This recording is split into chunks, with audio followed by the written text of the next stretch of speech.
నమస్తే welcome to KVR news 9 బులెటిన్ల ముందుగా headlines చూద్దాం. అప్పుల కోసం వెళ్తే దొంగలా చూస్తున్నారు. తెలంగాణ రాష్ట్ర ఆర్థిక పరిస్థితి ఏమాత్రం బాగోలేదని సీఎం రేవంత్ రెడ్డి.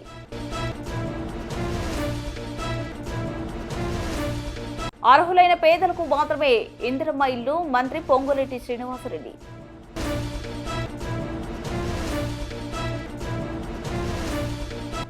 తెలంగాణ ప్రభుత్వ డ్రైవర్ల కేంద్ర సంఘం రాష్ట్ర డ్రైవర్ల ఎన్నికలు.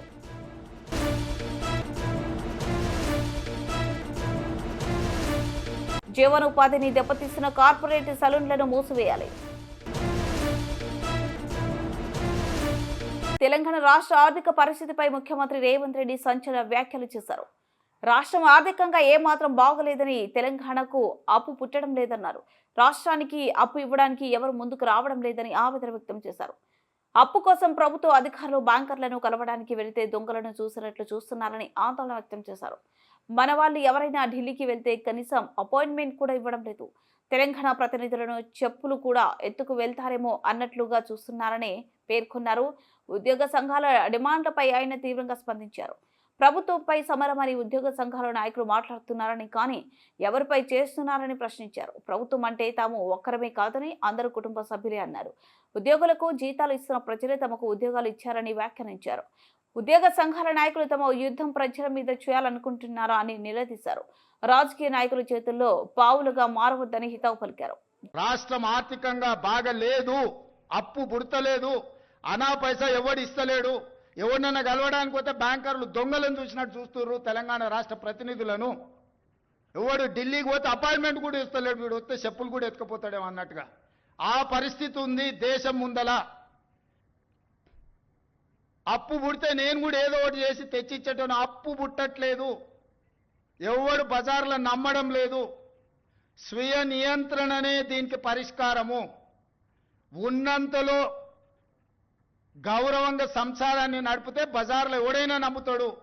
వీధికెక్కి రచ్చ చేసుకుంటే కుటుంబం పరువు బజార్లో పడేసుకుంటే ఎట్లుంటుందో, ఉద్యోగ సంఘ నాయకులారా, రాష్ట్ర ప్రభుత్వం అనేది మన కుటుంబము. ఈ పరువును బజార్లో మీరు పడేస్తాము అని అంటే కుటుంబ పెద్దగా వద్దు అని నేను విజ్ఞప్తి చేస్తున్నా. నా సొమ్మంతా అక్కడనే చెల్లించినాం సార్ అని రామకృష్ణారావు గారు ఈరోజు చీఫ్ సెక్రటరీ గారు నాకు వివరించారు. అదే కాకుండా ఈరోజు ఎంత కడుతున్నాము అని అంటే నెలకు 7,000 కోట్ల రూపాయలు అసలు మిత్తి కట్టాల్సిన పరిస్థితి ఉన్నది సార్. మనం తిన్నా తినకపోయినా అప్పులోనికి మనం 7,000 కోట్ల రూపాయలు ప్రతి నెల కట్టాల్సిందే సార్, తక్కువ అని రామకృష్ణారావు గారు చెప్తారు. తెలంగాణ రాష్ట్రం వచ్చిన రోజు 500 నుంచి 600 కోట్ల రూపాయల ఉన్న అప్పు ఈరోజు రేవంత్ రెడ్డి ముఖ్యమంత్రిగా పదవి చేపట్టిన 16 నెలల్లో 1,52,000 కోట్ల రూపాయలు మొదటి 16 నెలల్లో కట్టినామంటే యావరేజ్గా 9,000 నుంచి 10,000 కోట్ల రూపాయలు ప్రతి నెల అసలు మిత్తి నేను కట్టిన. కట్టుకుంటూ వచ్చినందుకు కొంత అప్పు భారం తగ్గి కొత్త అప్పులు నేను ఎక్కువ చేయకపోవడం వల్ల ఈరోజు 7,000 కోట్ల రూపాయలు ప్రతి నెల నేను కట్టాల్సిందే. ఇదే కాదు, మీ ప్రభుత్వ ఉద్యోగస్తులు 58 ఏళ్ల నుంచి 61 సంవత్సరాలకు మీ పదవీ కాలాన్ని పొడిగించారు. దాంట్లో మీరు అనుకున్నారు మీ పదవీ కాలాన్ని ఎక్కువ ఇచ్చిండ్రని. రిటైర్మెంట్ బెనిఫిట్స్ ఇవ్వాల్సి వస్తుందని 3 ఏళ్ళు పెంచండి. ఇప్పుడు ఈ మధ్యకాలంలో అత్యధికంగా రిటైర్ అయినరు వారు పోతా మీ రిటైర్మెంట్ బెనిఫిట్స్ను మీకు ఇవ్వకుండా బకాయి పెట్టింది ఎంత అంటే 8,500 కోట్ల రూపాయలు. ఈరోజు నెల మీకు జీతాలు ఇవ్వడం ఒక ఎత్తు అయితే, రిటైర్డ్ ఉద్యోగస్తులకు 3 లక్షల మందికి పెన్షన్లు ఇవ్వడం రెండో ఎత్తు అయితే, రిటైర్డ్ అయిపోయిన ఉద్యోగస్తులకు వాళ్ళ రిటైర్మెంట్ బెనిఫిట్స్ ఏవైతే ఉన్నాయో ప్రావిడెంట్ ఫండ్ కావచ్చు, ఇతర బెనిఫిట్స్ మీరు దాచుకునే సొమ్మది ప్రభుత్వం కొంత కలిపి మీకు ఇవ్వాలి. దాదాపుగా 9,000 కోట్ల రూపాయలు బకాయిలు పెట్టిపోయింది. ఇవాళ రిటైర్డ్ ఉద్యోగస్తులు ధర్నా చేస్తున్నారు, లేకపోతే మా బెనిఫిట్స్ వస్తలేవని అంటున్నారని కొంతమంది ఏదైతే కొన్ని రాజకీయ పార్టీలు ఆరోపణ చేస్తున్నాయో అవన్నీ మీరు మాకు వారసత్వంగా ఇచ్చిపోయిన మొండి బకాయిలు. ఇవాళ వాటిని ఒక పక్కన క్రోడీకరిస్తూ క్రమబద్ధీకరిస్తూ ఈరోజు గతంలో ఉన్న సంక్షేమ పథకాలు ఏవైతున్నాయో పెన్షన్లు ఆపలేదు, రైతు భరోసా ఆపలేదు, షాదీ ముబారక్ ఆపలేదు, కళ్యాణ లక్ష్మి ఆపలేదు. ఇట్లా చెప్పుకుంటూ వెళ్తే గత ప్రభుత్వం ఇచ్చి సంక్షేమ పథకాలు ఏవైతే కొనసాగించిందో రైతుకి 24 గంటలు ఉచిత విద్యుత్ ఆపలేదు, అదనంగా నేను ఆడబిడ్డలకు ఆర్టీసీలో ఉచిత ప్రయాణం ఇచ్చిన, రైతులకు బోనస్ 500 రూపాయలు పంటకి ఇచ్చిన, 500 రూపాయలకే ఈరోజు నేను సిలిండర్ ఇస్తున్నా, ఫీజు రియంబర్స్మెంట్ ఫీజులు చెల్లించే ప్రయత్నం చేస్తున్నా. ఈరోజు ఇట్లా చెప్పుకుంటూ వెళ్తే ప్రతి 21,000 కోట్ల రూపాయలు సరిగ్గా 6 నెలలు తిరిగే లోపల 15 ఆగస్టు లోపల 25,55,364 మంది రైతులకు 20,617 కోట్ల రూపాయల రైతు రుణమాఫీ చేసి 2 లక్షల రూపాయల వరకు రైతు అప్పు ఉన్న అందరికీ అప్పు నుంచి విముక్తి కలిగించిన. ఆయన పెండింగ్ పెట్టిపోయిన రైతు బంధు 7,625 కోట్ల రూపాయలు వచ్చిన మొదటి 3 నెలల్లోనే నేను చెల్లించిన. అంటే ఈ 15-16 నెలల కేవలం రైతులకే 30,000 కోట్ల రూపాయల నగదు వాళ్ళ ఖాతాలకు బదిలీ చేసిన. ఉచిత కరెంట్ ఆపలేదు. ఇవాళ పేదోళ్ళ ఇళ్లకు 200 యూనిట్లు ఉచితంగా నేను కరెంట్ ఇస్తున్నా. మా ఆడబిడ్డలకు 500 రూపాయలకు సిలిండర్ ఇస్తున్నాం. మా ఆడబిడ్డలకు ఆర్టీసీలో ఉచితంగా బస్సు ప్రయాణం, అమ్మగారింటికి వెళ్ళాలన్నా అమ్మవారిని దర్శించుకోవాలన్నా ఈరోజు ఆర్టీసీకి 5,000 కోట్ల రూపాయలు కట్టి నష్టాలలో ఉన్న ఆర్టీసీని ఈరోజు లాభాల బాటలో నడిపించే ప్రయత్నం చేస్తున్నాం. వెళ్తూ రైతులకు ఉచిత కరెంట్ ఇచ్చినా అన్నాడు. విద్యుత్ శాఖకు దాదాపుగా ఈ ఉచిత కరెంటు పేరు మీద 1,000 కోట్ల రూపాయలు బకాయిలు పెట్టిపోయాడు. ఈ విద్యుత్ శాఖ కోసం సింగరేణిలో బొగ్గు కొన్నాడు. సింగరేణి వాళ్ళకు 1,000 కోట్ల రూపాయలు బాకీ పెట్టాడు. ప్రాజెక్టులు కట్టినా అన్నాడు. కాంట్రాక్టర్ల బిల్లులు 50,000 కోట్ల రూపాయలు బకాయి పెట్టిపోయాడు. ఇట్లా ఏడ కనిపిస్తే అక్కడ, ఎక్కడ దొరుకుతే అక్కడ, ఎంత మిత్తికి వస్తే అంత మిత్తికి ప్రభుత్వం ఇరిగేషన్ ప్రాజెక్టులు కడితే 4-5% మిత్తికి లోన్లు దొరుకుతాయి. 11% అప్పులు తీసుకొచ్చిండా, సొంతం కోసం చేస్తుండేనా? ఇవాళ 11%తోనే అప్పులు తేవడం అంటే ఇంతకంటే దుర్మార్గం ఎక్కడుండదు. మీ పోలీస్ స్టేషన్లలో వస్తాయి. పెద్ద పెద్ద కుటుంబాల పిల్లలు వ్యసనాలకు బానిసలై ఊరి మీద పడి అప్పులు చేసి ఆస్తులన్నీ అమ్మేస్తుంటారు. అట్లనే ఔటర్ రింగ్ రోడ్ అమ్మేసారు. ఆయన కష్టపడి కట్టిన 160 కిలోమీటర్ల ఔటర్ రింగ్ రోడ్డు 7,500 కోట్ల రూపాయలకి అమ్ముకొని పోయింది. గచ్చిబౌలి, మాదాపూర్, కొండాపూర్లు ఉన్న భూములన్నీ అమ్మేసాడు. ఒకప్పుడు గ్రామాలలో శ్రీమంతులు ఉంటే వాళ్ళ పిల్లలు సరైన ప్రయోజకులు కాకపోతే ఎట్లా ఏ విధంగా అయితే ఆస్తులన్నీ అమ్ముకొని ఖర్చు పెడతారో అట్లనే తెలంగాణ రాష్ట్రంలో కూడా 10 సంవత్సరాల పరిపాలన జరిగింది. నేను వచ్చిన తర్వాత ఒక గుంట భూమి కూడా ఈ రోజు వరకు అమ్మలే. ఇవాళ నేను చేసిన అప్పు మొత్తం పాత అప్పులు కట్టనికనే చేసిన. ఇప్పుడే కాదు, భవిష్యత్తులో కూడా ప్రతి నెల 10,000 కోట్ల రూపాయలు అప్పు చేస్తే 9,000 కోట్ల రూపాయల పైన ఆ పాత అప్పులకు అసలుకు మిత్తికే కట్టాలి అంటూ నువ్వు 5-6 లక్షల కోట్ల అప్పు చేసినట్టే ఉన్నావని. అసెంబ్లీలో అన్నాడు 1,52,000 కోట్ల రూపాయలు అప్పు చేసినావు నువ్వు అని. నేను లేచి లెక్క సరిదిద్దిన 1,52,000 కోట్లు కాదు స్వామి, 1,58,000 కోట్లు అప్పు చేసిన. 1,52,000 కోట్లు నువ్వు చేసిన అప్పులకు తప్పులకు పాయమాలు కట్టినా అని చెప్పిన. మీరందరూ మా కుటుంబ సభ్యులు. ప్రభుత్వం అంటే నేను ఒక్కనే కాదు, మనందరం కలిస్తేనే ప్రభుత్వం. మనం పాలకులం కాదు, మనం సేవకులం. మీకు ఒక రెస్పాన్సిబిలిటీ ఉంది, నాకు ఇంకొక రెస్పాన్సిబిలిటీ ఉంది. Different designation. హోంగార్డ్కి ఎట్లా బాధ్యత ఉందో, కానిస్టేబుల్కి ఎట్లుందో, హెడ్ కానిస్టేబుల్కి ఎట్లుందో, ఎస్ఐకి ఎట్లుందో, సిఐకి ఎట్లుందో, డిఎస్పీకి ఎట్లుందో, ఎస్పీకి ఎట్లుందో, అప్ టు డీజీ ర్యాంక్ వరకు ఎట్లుందో, ఎలక్టెడ్ రిప్రజెంటేటివ్ పొలిటికల్ ఎగ్జిక్యూటివ్గా మాకు ఇంకొక బాధ్యత ఉంది. కానీ మనందరం కలిస్తేనే పంచాయతీరాజ్, రెవెన్యూ, ఆర్ఎండ్బి అన్ని శాఖలు కలిస్తే, పోలీస్ శాఖ కలిస్తేనే ప్రభుత్వం. మరి మీరందరూ ప్రభుత్వంలో భాగస్వాములు, ప్రజలకు జవాబుదారీగా ఉండాల్సిన వాళ్ళు, ప్రజల కష్టాలు ఉన్నప్పుడు ప్రజలను ఆదుకోవాల్సిన వాళ్ళు, ప్రభుత్వం ఆర్థిక ఇబ్బందులు ఉన్నప్పుడు సహకరించాల్సిన ఉద్యోగ సంఘాల నాయకులు ఈరోజు సమరం అని ప్రకటిస్తారు. ఎవరి మీద సమరం చేస్తారు? ఎవరిని మీరు ఈరోజు ఎవరిని నిందించదలుచుకున్నారు? ఎవరిని కొట్టదలుచుకున్నారు? ఎవరి మీద మీరు యుద్ధం ప్రకటిస్తున్నారని నేను సంఘాల నాయకులను అడగదలుచుకున్నా. మీకు బాధ్యత లేదా? 35 సంవత్సరాలు ప్రజలు మన జీత భత్యాలు ఇచ్చి రిటైర్ అయిపోయిన తర్వాత మనకు పెన్షన్ కూడా ఇచ్చి మన కుటుంబాలను ఆదుకుంటున్న 98% ప్రజల యొక్క పెన్షన్లు కానీ, రైతు రుణమాఫీ కానీ, రైతు భరోసా కానీ, ఉచిత కరెంటు కానీ, షాదీ ముబారక్ కానీ, కళ్యాణ లక్ష్మి కానీ, ఆర్టీసీలో ఆడబిడ్డలకు ఉచిత ప్రయాణం కానీ, ఇవన్నీ చేయాల్సిన బాధ్యత ప్రభుత్వ ఉద్యోగ సంఘాల నాయకుల మీద లేదా? ప్రజాప్రతినిధుల మీద మాత్రమే ఉన్నదా? మాకే కాదు, మీకు కూడా వాళ్ళే జీతభత్యాలు ఇస్తున్నారు. మీకు ఉద్యోగాలు ఇచ్చింది కూడా ఈ ప్రజలే కదా. మీకు ఉద్యోగాలు ఇచ్చిన వాళ్ళే మాకు ఉద్యోగాలు ఇచ్చారు, మనందరం కలిస్తేనే ప్రభుత్వం. దయచేసి ఉద్యోగ సంఘాల మిత్రులకు నాయకులకు నేను విజ్ఞప్తి చేస్తున్నా, ఇది ప్రజాప్రభుత్వం, ప్రజల కోసం పనిచేస్తున్న ప్రభుత్వం. ఏదైనా విషయం ఉంటే చర్చించండి, మాట్లాడుకుందాం.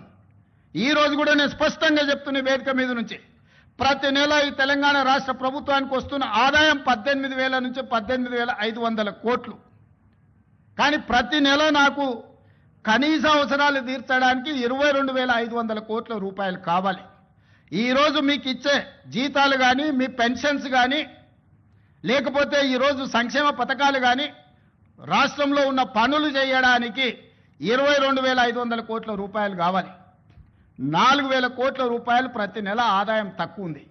అప్పుడప్పుడు ఆశా వర్కర్లు అంటుంటారు మా జీతం రాలేదని, ఇంకోసారి అంగన్వాడీ వాళ్ళు అంటుంటారు, ఇంకోసారి అవుట్సోర్సింగ్ వాళ్ళు అంటుంటారు. మా రామకృష్ణారావు గారు, మా బట్టి విక్రమార్క గారు చేస్తున్నది ఏంటంటే, ఓ నెల ఈయన కాపీ ఆయనకిస్తుండు, ఒక నెల ఈయన కాపీ ఆయనకిస్తుండు, అడ్జస్ట్మెంట్ బడ్జెట్ పద్మనాభం పనులు చేస్తున్నారు. ఉన్నది 18,500 కోట్లే. 18,500 కోట్లల్లా ఈరోజు 7,000 కోట్ల రూపాయలు అప్పుకు పోయింది. 5,000 నుంచి 5,500 కోట్ల రూపాయలు మీ జీత భత్యాలకు పోయింది. 13,000 కోట్లు పోయిన తర్వాత నా చేతిలో మిగులుతున్నది 6,000 కోట్లు నికరంగా. ఈ 6,000 కోట్ల పెన్షన్ ఇవ్వాలన్నా, వృద్ధాప్య పెన్షన్ ఇవ్వాలన్నా, రైతు రుణమాఫీ చేయాలన్నా, రైతు భరోసా ఇవ్వాలనా, షాదీ ముబారక్ ఇవ్వాలనా, కళ్యాణ లక్ష్మి ఇవ్వాలనా, ఫీజు రియంబర్స్మెంట్ కట్టాలనా, ఏమేం పథకాలు చేయాలి? ఈ అన్ని పథకాలు చేయాలంటే నాకు 22,000 కోట్ల చిల్లర కావాలి. ఈ 18,000 నుంచి 18,500 కోట్లలోనే ప్రతిరోజు కూర్చొని రూపాయి మీ జీత భత్యాలు నెల జీతం వస్తే ఇంటి ఖర్చు ఎంత, పాల ఖర్చు ఎంత, హాస్పిటల్ ఖర్చు ఎంత, పిల్లల ఫీజులు ఎంత, మీరెట్లా ప్రణాళికలు చేసుకుంటున్నారో, ఈ రాష్ట్ర ప్రభుత్వాన్ని నడుపుతున్న నేను కూడా అట్లనే ప్రణాళిక వేసుకొని రూపాయి ఎక్కడ ఉంది, ఎక్కడ ఖర్చు పెంచకుండా దుబారా మొత్తం తగ్గించి, ముఖ్యమంత్రిగా ఎక్కడికి పోయినా నాకు ప్రత్యేక విమానం తీసుకొని పోవచ్చు. ప్రత్యేక విమానం కాదు కదా, మామూలు విమానంలో కూడా ఎకానమీ టికెట్ కొనుక్కొని పోతున్న, విదేశాలు పోతే కూడా ఫస్ట్ క్లాస్ ఏది కావాలన్నా ముఖ్యమంత్రికి ఆ హోదా ఉంటుంది. నేను ఆ టికెట్లు కూడా కొనుక్కోవడం లేదు, చాలా నార్మల్ సామాన్య ప్రయాణికులతో నేను ప్రయాణం చేస్తున్నా. ప్రతి దగ్గర మా ఖర్చులను తగ్గించుకొని, నియంత్రించుకొని, నేను ఎవరికి చెప్పలే ఈరోజు వరకు. ఎందుకు చెప్పలేదంటే అదేదో చెప్పుకుంటే గొప్పలాగా ఉంటే బాధ్యతగా భావి. ఖమ్మం జిల్లా కుసుమంచి మండలంలో రెవెన్యూ శాఖ మంత్రి పొంగులేటి శ్రీనివాసరెడ్డి విస్తృతంగా పర్యటించి పలు అభివృద్ధి పనులకు శంకుస్థాపన చేశారు. ఈ సందర్భంగా ఆయన మాట్లాడుతూ రాష్ట్రం ఆర్థికంగా ఇబ్బందుల్లో ఉన్న సంక్షేమాలన్నీ ముందుకు తీసుకుపోతున్నామన్నారు. ప్రతి గ్రామంలో సీసీ రోడ్డు పూర్తి చేసుకున్నామని ఆయన అన్నారు. అర్హులైన పేదలకు మాత్రమే ఇందిరమ్మ ఇల్లు ఇస్తామని ఆయన తెలిపారు. ఎన్నికల్లో ఇచ్చిన హామీలో ఇప్పటికే కొన్నింటిని అమలు చేస్తున్నామని, మిగతా వాటిని కూడా త్వరలోనే అమలు చేస్తామని ఆయన చెప్పారు. నిరుపేద ప్రజలు ఎవరూ అధైర్యపడకూడదని మంత్రి స్పష్టం చేశారు.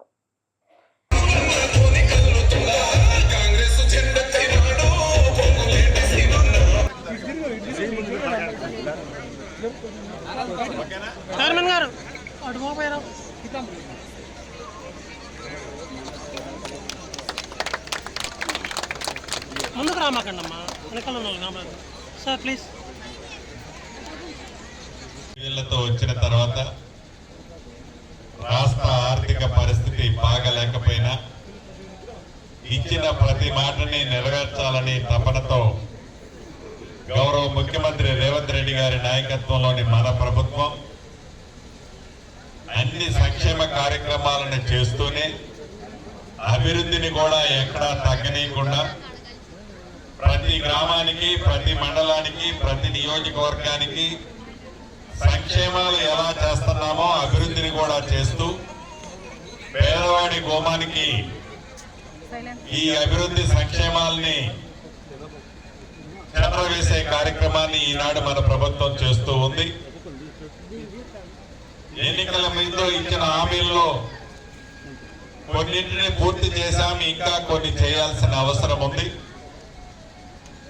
తప్పకుండా ఇచ్చిన ప్రతి మాటని నెరవేరుస్తూ మన నేలపట్ల గ్రామానికి కూడా అంతర్గతంగా ఇళ్ల ముందు ఉండే సిమెంట్ రోడ్లు ఇప్పుడైన వాటితో కలిపి పెద్ద ఎత్తున చాలా వరకు చేసుకున్నాం. ఇంకా కొద్దిగా అవసరం ఉంది.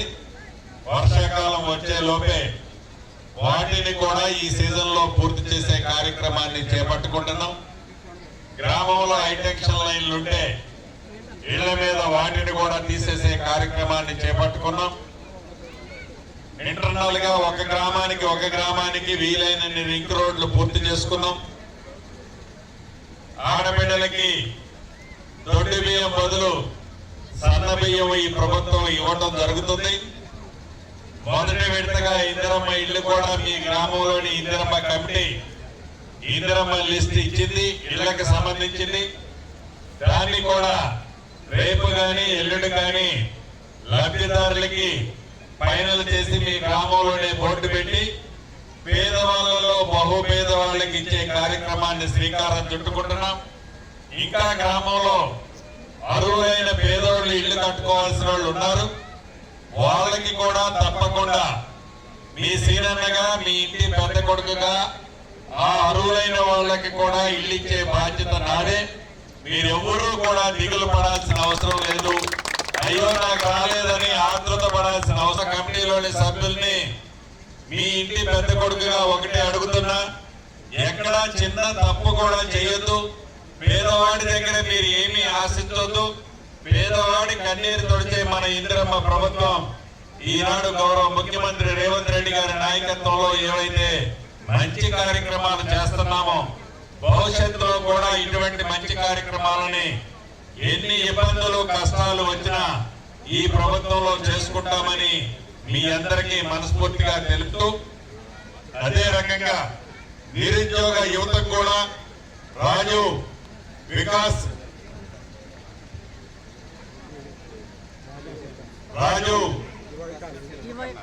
కింద తెలంగాణ ప్రభుత్వ డ్రైవర్ల కేంద్ర సంఘం రాష్ట్ర డ్రైవర్ల ఎన్నికలు నిర్వహించడం జరిగిందని, ఎన్నికల నిర్వహించుటకు ఎన్నికల అధికారికంగా అసిస్టెంట్ రిజిస్టర్ ఎలక్షన్ ఆఫీసర్గా హిలావత్ అంజియా సంగారెడ్డి జిల్లా నుంచి ఎన్నికలు నిర్వహించడం జరిగింది. ఈ ఎన్నికల్లో ఎండి జహాంగీర్ ఆలీ నల్గొండ, సంగారెడ్డి నుంచి జిల్లా అధ్యక్షులు మల్లేష్ గౌడ్, ఖమ్మం నుంచి కె వెంకటేశ్వర్లు నామినేషన్ వేయడం జరిగింది. నామినేషన్ అనంతరం మల్లేష్ గౌడ్ విత్డ్రా కావడంగా జరిగింది. రాష్ట్ర అధ్యక్షులుగా ఏకగ్రీవంగా ఎండి జహాంగీర్ ఆలీని రాష్ట్ర ప్రభుత్వం డ్రైవర్ల కేంద్ర సంఘం అధ్యక్షులుగా ఎన్నిక కావడం జరిగింది. రాష్ట్ర అధ్యక్షులు ఎండి జహాంగీర్ ఆలీ సోమవారం నాడు ఖమ్మం జిల్లా నాయకులు ఘనంగా సన్మానించడం జరిగింది. అనంతరం తెలంగాణ ప్రభుత్వం డ్రైవర్ల సంఘ భవనంలో ఏర్పాటు చేసిన మీడియా సమావేశంలో ఆయన మాట్లాడుతూ, ముందుగా ఖమ్మం జిల్లా డ్రైవర్లందరికీ శుభాకాంక్షలు తెలియజేశారు.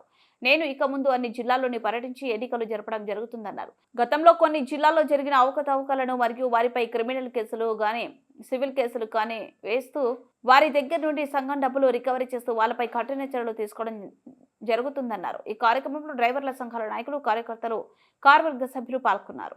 26వ తారీఖు నాడు నోటిఫికేషన్ ఇవ్వడం జరిగింది సంగారెడ్డిలో.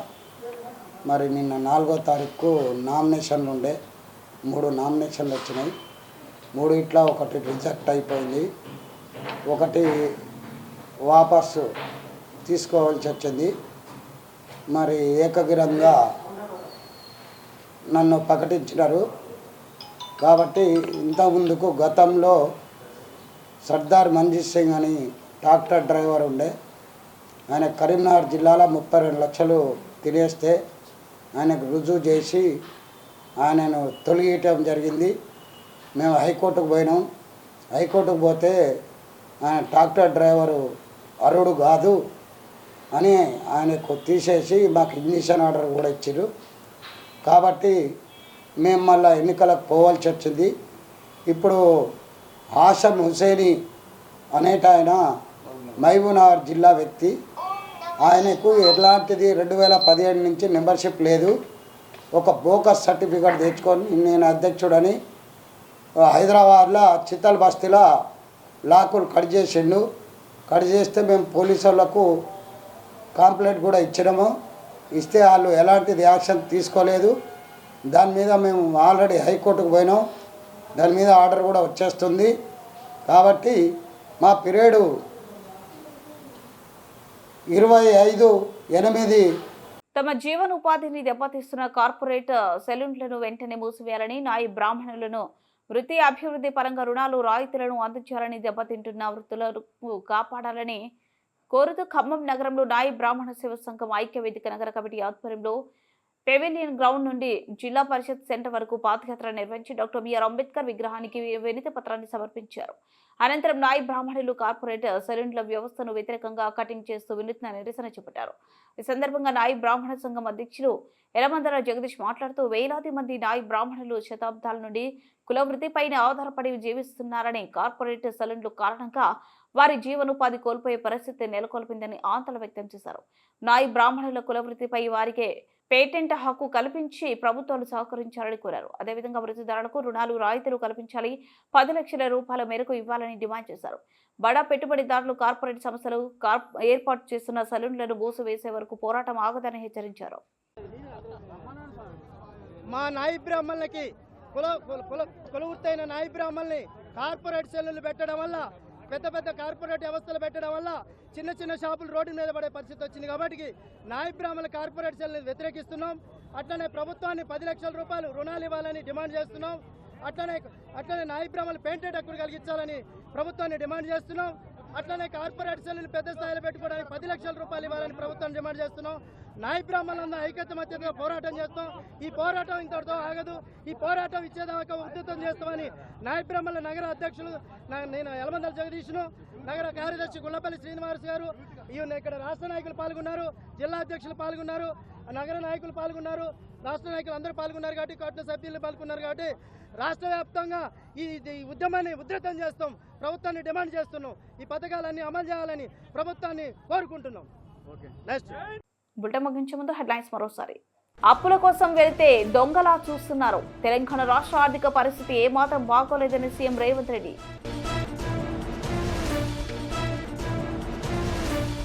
అర్హులైన పేదలకు మాత్రమే ఇందిరమ్మ ఇల్లు, మంత్రి పొంగులేటి శ్రీనివాసరెడ్డి.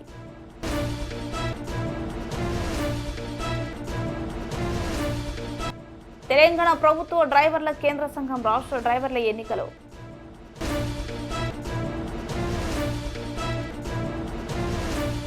జీవనోపాధిని దెబ్బతీస్తున్న కార్పొరేట్ సెలూన్లను మూసివేయాలి.